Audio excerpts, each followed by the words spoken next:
Both NETCAT and SOCAT perform the same technique of creating interactive shells between an attacker and a target device. This is the standard NETCAT technique of the attacker, Kali Linux, sitting and listening on a particular port number. What NETCAT allows you to do is to create the reverse shell and perform many of the commands that you would if you were sitting at the target device. cd, ls, pwd, etc.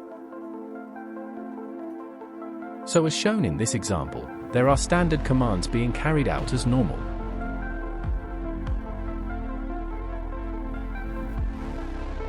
However, we have come across certain issues with NETCAT that make the tool not fully interactive. I am trying to use the nano editor in this example, however it is not working as it should.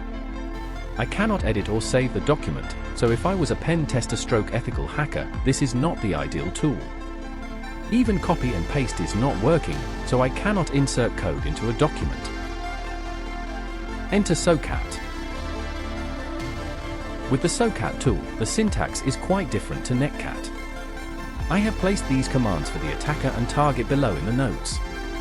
You can copy and paste the commands into the terminals to make it easier for you.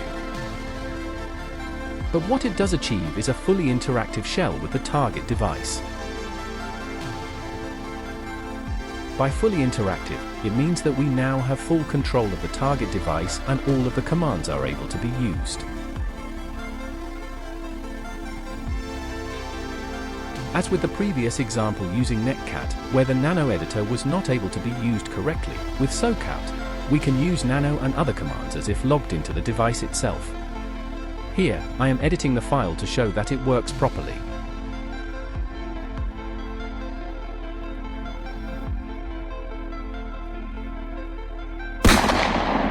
So from today's video, you can see that SOCAT is the better option.